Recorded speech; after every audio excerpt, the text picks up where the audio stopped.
When I purchased my Baraka diamond saw, I realized I needed to have a way to clean it, so I end up after much time put in the EverClean system. The normal day-to-day maintenance is really as follows. What I do every few cuts, I take a spatula, one that a body man would use to put Bondo on a car, and I take it and I pretty much rake all of the sediment and oil down the blade canal, I guess, where the blade protrudes up through the saw table. I take all the sediment, squeegee it down, and I clean the saw pretty much that way. I take my fingers and I can run it along the little track along the side, and I can push the oil to the back uh, and get all the oil in there. All the sediment and stuff, once it gets down inside the saw cavity, it'll be washed away and cleaned up and down the drain into the sump pit to where the EverClean will take care of it, and it'll clean up the debris. This is what it looks like inside of the saw tank after 75 cuts.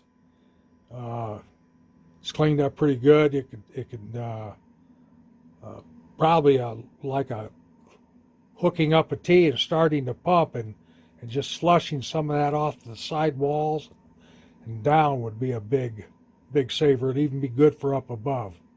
On the EverClean system itself, what requires to clean it and services, you take off two red thumb screws that are on top of the lid. And then after you've got both of those removed, you pull the lid up and it comes off. There's an O-ring that seals it. And you'll look down and you'll see another rim, another lid with a rim in it, and you'll take those four screws out, loosen it. It's elongated. The threads are or the screw holes are elongated, so they'll be just give it a little quarter of a turn there and pull straight up, and that inner lid comes off. That inner lid does have a gasket that seals against a replaceable replaceable tin can that's down inside. And what you do is you have extra cans of those, which I have, and I change those out. And you'll see that in just a few minutes here. The inner ring comes out, lift up, and right there is the can inside. You could see the sediment is how this thing works is it works by centrifugal force. It spins around at 1725 RPMs and packs the sediment against the outer walls of the can. And from there, after it needs to be changed, you just pick up on the can. You could set it off, and you take a new can and you put it down inside of the unit. You take a spare can that you have there. There you go. You pick it up, you put it inside the unit. They tell you that if it may rattle, so what you want to do is you want to kink the sides of the can. You want to do it at the top, three points at the top and 3 points at the bottom, and that keeps it snug against the outside cylinder and it keeps it from rattling. Right here on the bottom you can see a kink, and there on the top there was a kink. You replace the lid, the inside aluminum lid, and after that's all serviced. Up top here, what do you do with the oil that's left over inside the can? It usually has about half of a quart. Well, how about just drain it down the saw? It'll find its way home. Look how clean that oil is. Completely clean. Finally, just lay the can over, lay it down. Then you pick it up from the rear, real slowly, and you'll find that more of your oil comes out. Doesn't get dirty a bit.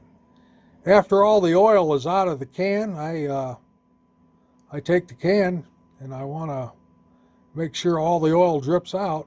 And after I've done that and got all the oil out, I'll take it over on the made a little bucket station. See there, you see one where I stuck my fingers in there. See that sediment packed on the sidewalls. And you take it right outside the door. I take it outside the door and stick it in a 5-gallon bucket.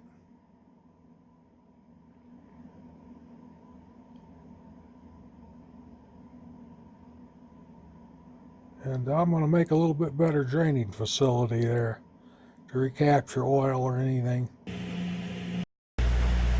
When I built the EverClean system, I wanted to put in a power panel in to be able to separate the pumps and so forth.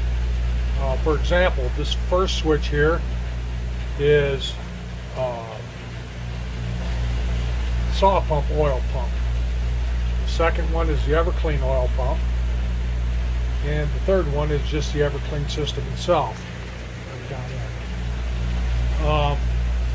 It seemed to work okay, but when this saw has a switch that automatically engages through that hole, and it shuts it off when it comes to the full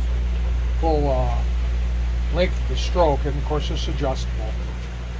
I found out that when the saw would shut off, if I was closing the shop down for the night and I wanted to make one final cut as I left, it would cut it all right and the saw would shut off, but the pumps wouldn't. So what I did is I purchased on Amazon a timer. You can see it's first one up top is 5 minutes, 10 minutes, 15 minutes, 20 minutes, 1 hour, 2 hours, and 4 hours. So I can hit this, they're just gurgle. That was the oil is running through the saw, and the EverClean spun up. So I go 5 minutes, 10 minutes, 15 minutes, 20 minutes, 30, an hour, 2 hours, and 4 hours. Usually what I do is I put it on an hour.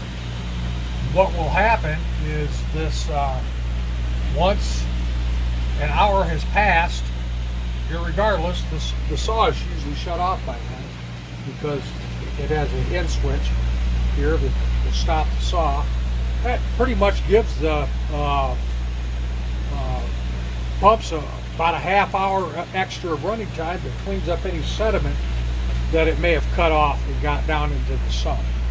So that worked out pretty good.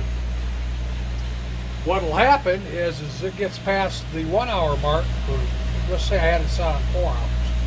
It would then, after hit 2 hours, it'd go to 2, then it'd go to 1, less than 1, it'd go to 30 minutes. You know, below 30 minutes, it'd be on 30 minutes, 20 minutes, 10. Counts down, in other words. So that's pretty neat.